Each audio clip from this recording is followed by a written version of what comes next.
Batman. Can you come to headquarters right away? It'll be a pleasure, Commissioner Gordon.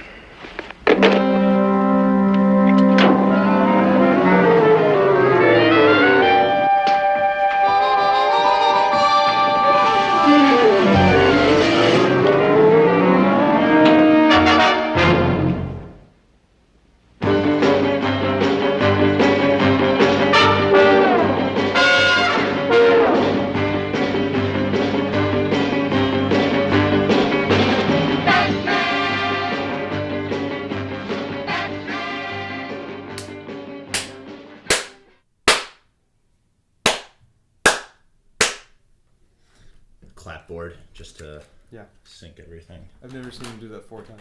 But I just do it a ton of times because it just makes things easier. Batman podcast, take 1. Yep, Batman podcast, take 1. Okay, we are rolling on all levels. Okay. How do we begin this? With Batman. Okay, how we begin this is we were talking about something that mentioned on Facebook actually, and I responded to your post, and we went back and forth once or twice. Oh, you mean like that? That's how you want to start and then this. I said, I love arguing with you, Jeff. It's never short. That's true. It was followed immediately with you saying we should podcast. Let me move this back a little bit. I'm realizing now that I'm going to get a better recording. I can already hear it on the headphones. Okay. Here, and you say something. Do you want me to start over? No. Okay. That's fine, actually. Because that's how it started, and then we started talking about, like, well, what are things that we disagree about? And you called and you were like, what about Batman?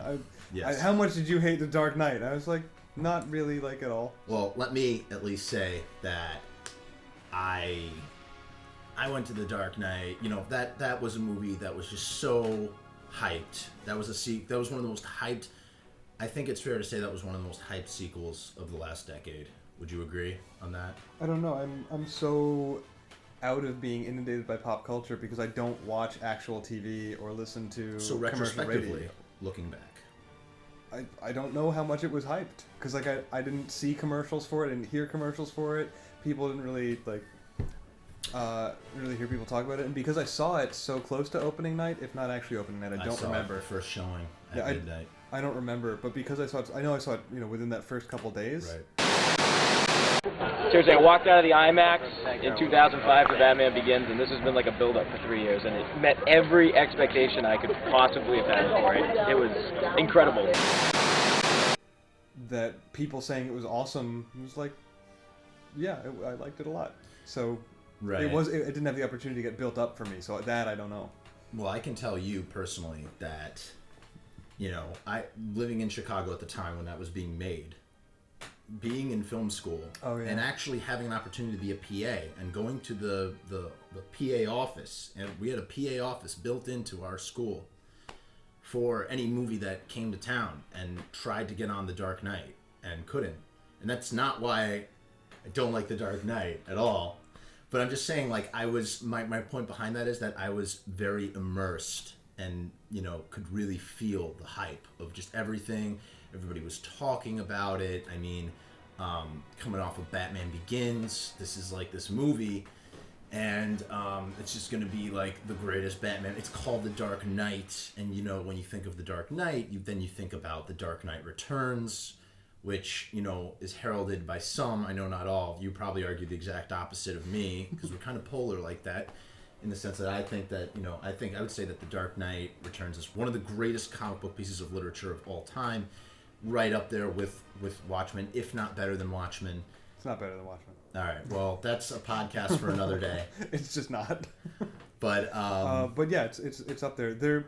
They came out very quickly. You know, Dark Knight Returns and Watchmen came out sort of on each other's heels. Dark Knight was sort of, I think, right after Watchmen, and they were both really influential in that they were both very dark. They were really heralding an era of very grim comics. Yeah, and you know, I mean, The Dark Knight revitalized, like, revamped, or took what was going on in the 70s with Denny O'Neil or whatever, and like personified it. And so for this movie to be called that, The Dark Knight, and be like, oh man, they must really, especially because of what they did, you know, they were the influence. There was a lot of comic book influence taken and put into Batman Begins and The Dark Knight. But There's also a lot of comic book influence that was left out of Batman Begins. Yes, and we will get to that because we're here to talk about Batman, but in order to get to Batman Begins and The Dark Knight, we definitely need to go back further than that. And I believe originally you had something that you wanted to say about what? About what? Did you have anything that you said something that you had? You said you wanted to say something about Adam West. Oh, well, the thing that you can't escape when you're dealing with Batman. Yeah. And I mean other superheroes to a certain extent as well, but Batman more I think than any of the others is his iterations. There's so many different Batmen. Yes. Oh, I see where you're going with this. Yes. And not just in the comic, but also in film. There were the serials in the 40s, and the comics that started in the late 30s. If you look at them all that way, and you look at what started with Bob Kane and Bill Finger in the late 30s, with Detective Comics and World's Fair Comics, Adam West's Batman is the closest to Bob Kane's vision. Surprise, Batman! Quick, Robin, down behind the bat shield. Surprise and good night! Well, I mean, listen, that's a very interesting point. I've never thought about that. That is the truest Batman. I mean, the Batman of the 60s really reflects some of the really campy storylines that were going on. I wouldn't say maybe not as much as the 40s. I'll be honest with you. I'm not super immersed in Golden Age comic books, so you know what? I gotta just I can't talk like I know what I'm talking about with that. But I will say, especially recently going through list of I've been looking through lists of the 30 dumbest Batman covers or whatever, and I mean there are some campy things. For Cesar Romero and Adam West to be on surfboards. In the movie? In their outfits, in swim trunks over their outfits, surfing in a surfing contest in the 1960s Batman show is not entirely false when talking about the comic books. Well, yeah, I mean, it's the thing about all superhero comics, really, especially Golden Age, is you say it very well when you say that it's so campy. It's fun and rewarding to deviate from that campiness, but right. you really, I mean, obviously you can ignore it, but you shouldn't ignore it. That's where the comics come from. They are campy. Yeah, it did start out as that, but what happened was there's this evolution that really picks up or really comes to prominence in the 70s with writers and illustrators, Denny O'Neil and those guys, and you get this much darker, grittier Batman. This is ultimately leading up to The Dark Knight Returns, and it's just the darkest. And then from that point on, after The Dark Knight Returns, I mean, that's the way Batman has stayed. I mean, that comic book turned Batman into this really sort of brooding, well, he was always brooding, but turned him into a really paranoid guy, he's very egomaniacal. But he started coming out of that in the 90s and became sort of somewhere in between. Because in the give me an example 80s, of a storyline then, because I don't know what you're talking about. Well, he always stayed dark and brooding, but he was so this grim, hulking, violent monstrosity by the late 80s, and by he's very violent. He may not take a life, but he is very violent. Right, but by the late 90s and 2000s, he started to come out of that and be somewhere between a Miller Batman and a Denny O'Neil Batman, right? And especially with some of the stuff that Jeff Loeb has been doing right lately, the Superman Batman comics. Right. Yes, he's very paranoid in those. He doesn't trust. I mean, that whole storyline about it's true, but he's also ridding the world of kryptonite. But he's also not as dark either. But those are also very reflective. Those also pay great tribute to those campy stories of what we were just talking about in the 60s. But right, but that doesn't make him not Batman.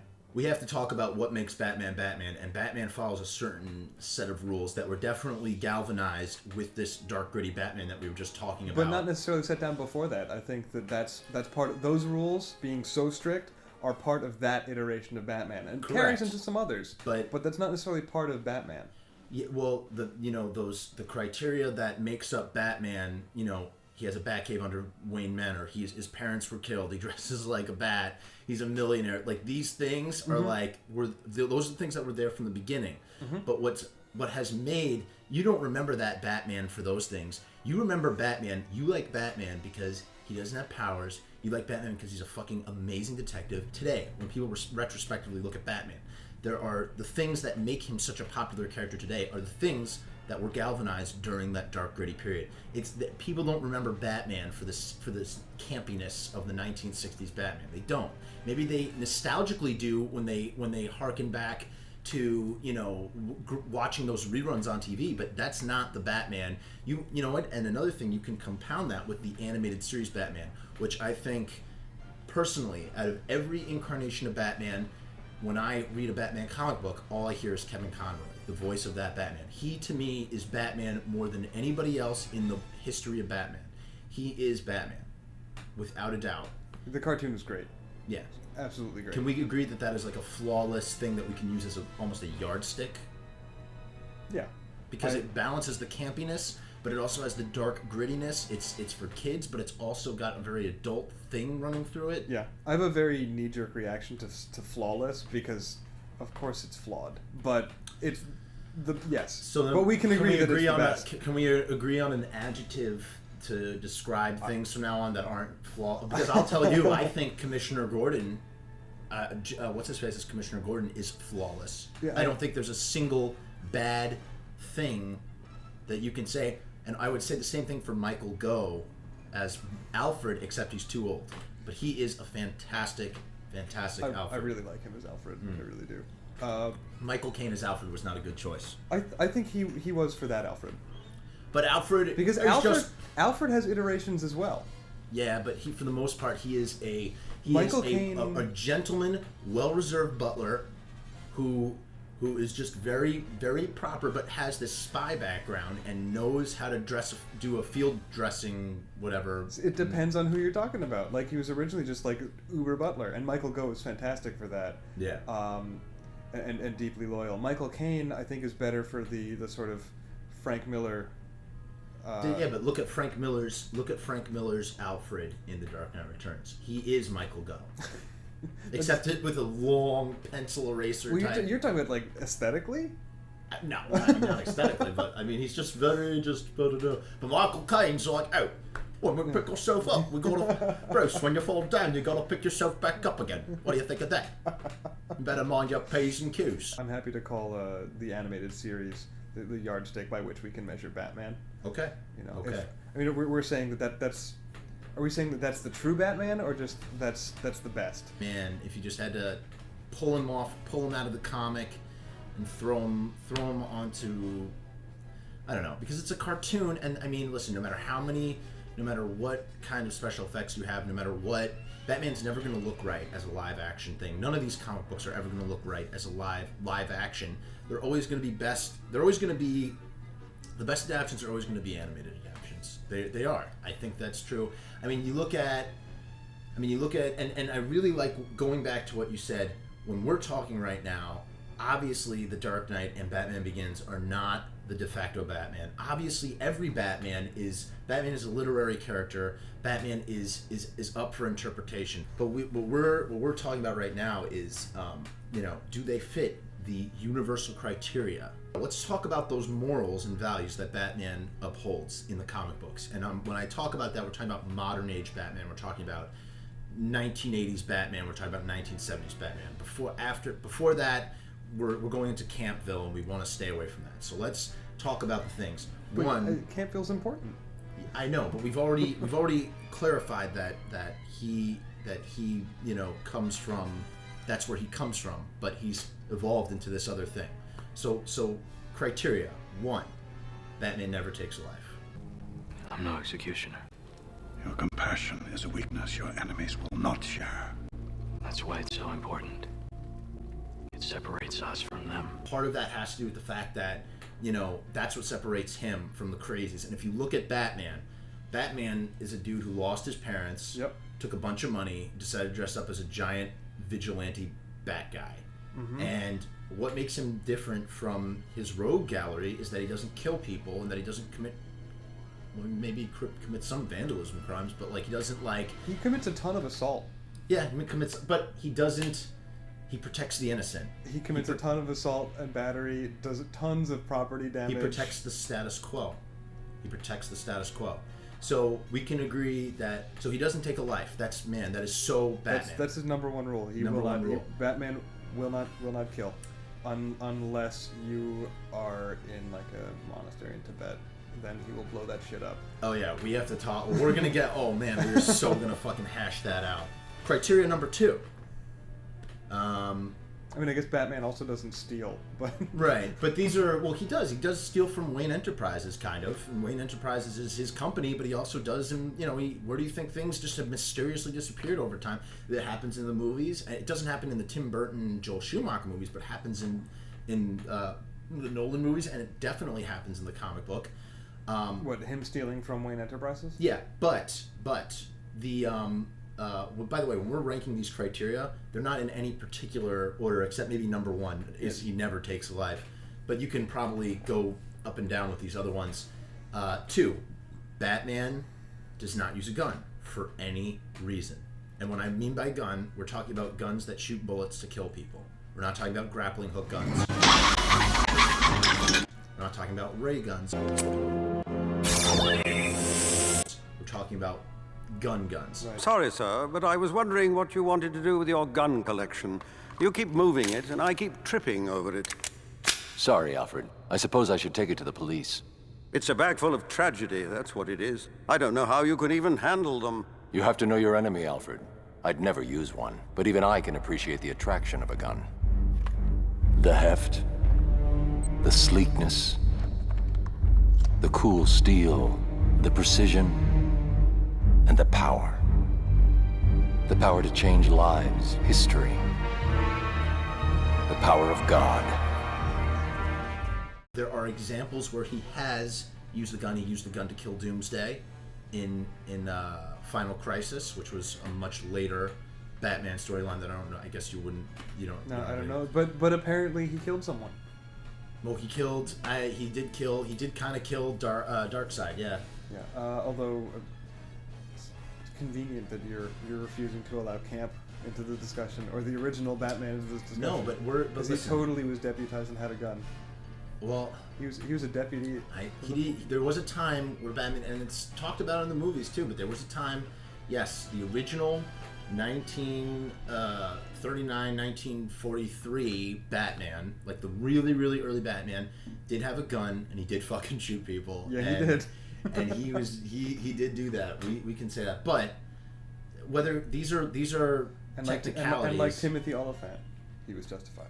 Yeah, but so what? So what if you use a gun? That isn't. Listen. If you said is that Batman just because it's the original version, I'll be honest with you. Bob Kane's Batman is very far from like what Batman is today, and that's what I consider Batman. But Batman could be those things again because of the way that it evolves organically. And like Batman now is not what Batman was in, like even though Dark Knight Returns was huge, even though it's not even in continuity. It's not even part of continuity. It's just Dark Knight Returns. Yeah, it's Elseworld. It is kind of an Elseworlds Batman. But even though it's not in continuity, that was such a huge watermark. Yeah, and he uses a gun. He uses a gun in that. There's a panel where he goes, my finger is too small for the trigger, but I need to, because he has to detonate thermite to explode a door. Is the only way for him to do it. So he uses a gun. The thing about Batman is Batman doesn't use guns, but he respects guns. He knows how guns work, and there are many comic books where it shows him and Robin actually doing target practice because they want to know everything there is to know about these guns. They face these guns. There's also some sort of like aspect of Batman that like he's almost like it's almost like a thing of sportsmanship, like to go up against an opponent. That guns are for cowards. Yes. You know that like. Yeah. I mean, in the iterations of Batman that you're talking about, that's absolutely true. You know, yeah. He says like right in Dark Knight Returns when he holds up the gun in front of the mutants who have joined with him. Right. And he says, these are the tools of the enemy. Right. We don't use them. They're we loud. don't take lives. We don't use guns. You know. He doesn't say we don't take lives. I know. I'm just saying, but like, it's like that's Batman's, you know, whatever you want to call it. His those are his laws. Those are his morals. And and then the next one I would have to say is probably. I mean, he always operates at night, for the most part. There are plenty of times where he's out during the day. I know, especially I'm sure you're gonna say in Superman, Batman, he's always out during the day, but I'm talking about classic whatever. Batman is only out at night. I think that is usually true, but not. I don't think that defines Batman. That's just a thing about him. You're right. I think much more significant to Batman being Batman is that he's sort of always covertly very. And depending on the genre and the iteration of Batman, sometimes it's very serious and conspiratorial, and sometimes it's very tongue-in-cheek. But he's always sort of on the back end of things involved with the police department through Commissioner Gordon.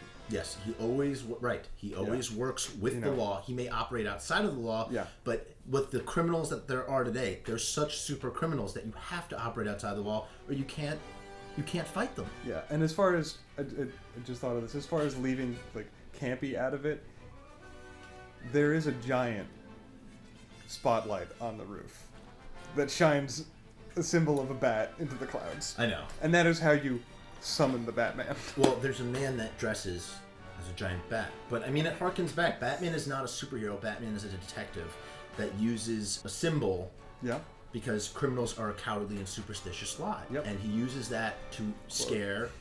Right, quote, because that's actually a bat. That's what Batman friggin' says. That's how the comics... I don't know if they still do, but they always used to start that way. Yeah. And I mean, that is a part of me. He's just a glorified detective. His utility belt is just a crime scene belt, and that's what it is. He's a detective, and he's a smart motherfucker. And there have been many times in the DC universe where people are just like, or what if you go to any comic book store and you ask the comic book guru, if you ask Bishop, I'm sure somebody, Bishop, I'm sure will tell you. It has been a long time since I spoke to him. But we call. No, he's not there now. He's not there now, but it would be interesting to get his 2 cents on some of this stuff in the future. You ask him, who's the most feared person to fear in the DC universe? In a universe with people like Superman and Darkseid and all these really cosmic level people, and he's going to probably say Batman. Batman is a really scary guy. Batman, with unlimited resources at his disposal, could probably take on any villain or any threat in the DC universe and win. There was a Batman story that I believe they're adapting right now where Batman, it's called the Tower of Babel, and Ra's al Ghul steals Batman's secret files that he has on all of the Justice League. Batman had figured out that if any one of them turned against the Justice League, he figured out their a weakness to defeat them, and Ra's al Ghul uses those against the entire Justice League, and it ends up with Batman getting kicked out of the Justice League because he had this secret file, because he was so paranoid that people were just gonna that Batman was gonna turn on him and all this shit. And one of them was like turning Kyle Radner's blind because he couldn't draw if he wasn't blind, and then he couldn't operate the Green Lantern ring. One of them was making Superman's skin transparent so he couldn't absorb the sun rays. How do you do that? I don't know, but my point is, there were all these crazy turning Martian Manhunter with fire. So it's like Batman is he's a very resourceful, very, very... Oh yeah, Batman and Superman have fought a number of times, and Batman always wins. Yeah, which, probably in the real world, if that were to happen, and maybe Batman wouldn't win. Maybe Superman would probably... there's always a situation where Batman is... they fought in continuity in Superman Batman. That's not continuity. Those are also just... Are they? They're separate? Those are, but Batman, Superman is definitely I don't know. not... I've never seen Batman not win when he fights Superman. He's partly because he's got the kryptonite ring. Yeah, but he always thinks on... that's the thing about also Batman. Batman is not above cheating. Yes, but that's the whole point, is that there is no... Batman is the master chess player. And you have to also take that into account. Batman may cheat, but... what does that even mean? Especially, we're talking about a guy who, for the most part, doesn't use guns. There was one, you want to talk about diabolical, situations where Batman's gone up against, the biggest, baddest guys. In the first or second Superman Batman story, the one written by Jeff Loeb. With Darkseid? Batman finds, this arsenal on Apocalypse, Yep. full of the little bombs that make whatever those giant Yeah, the like Nova bombs or Nova whatever. bombs or whatever that make the giant sunspot holes on Apocalypse, and says, and he has a mother box that's protecting him from getting just the crap kicked out of him by Doomsday. Mother box is this Darkseid. Darkseid. The mother box is like this invention that like can teleport you and protect you with a force field and all this stupid technology, and he goes let Supergirl go or I'm gonna detonate all these things, and Darkseid's just like, oh fuck, you wouldn't. Well, yeah, Darkseid points out, like, if it was anybody else, I would not believe it, but you humans. Yeah, man. Yeah. So it's like so Batman is just like this. I mean, he's just, and that brings me to this next criteria. Batman, and this is something I see all the time in the comics. It's Dr. Leslie Thompson, I think, whatever her name is, the Batman lady doctor. runs. Yeah, she runs a clinic and knew Bruce growing up. She kills somebody, and once Batman finds out that she killed somebody, it's like, when you cross that line, you are no longer on my team, and that's like, Batman upholds that. When you break the law, there's no you are a compromised person. You are no longer on my team. And just to follow it up, because we have to get into this thing sooner or later. This last set of criteria is up there with the first two. It is really, really, really important. Batman is fighting this one-man war against crime in Gotham. Gotham is his city. He is Gotham's protector. And when there was an earthquake in Gotham and Gotham City became a giant no man's land in that whole No Man's Land series, he stayed behind and he single-handedly took back the city with, he had Commissioner Gordon was there, and they were the Gotham City Police Department, and he had a couple of his Batman family members helping him out, but he took back Gotham City from all the rogues. And that's what this is all about. It's about ridding the city of crime. I mean, Gotham is his place. He doesn't save the world the way Superman saves the world. He protects Gotham City, and nobody else. And you've seen this time and time again. Unless he like disappears or something, and he trusts Dick enough to take the mantle of the bat or whatever. But like, Gotham City is his city, and he will always be there to protect it. And that is so true to what Batman is about today. It fits in with this. I mean, it's such like an egomaniacal character trait that Batman has. But that is who Batman is. So much so. And that is ingrained in Batman. Would you agree with that? You seem kind of. I'm trying to decide whether or not I agree with that. I think it's broadly true, and I'm trying to decide whether or not that's iteration dependent or if that's really at the core of who Batman is. I'll say yes. Okay, so at least agree with me so we can get to the meat and potatoes. I will say yes. That Batman wages a one-man war against crime. I think it's also true in that same way where it's hard to say that it's iteration dependent or at its core. But he's also very possessive of Gotham.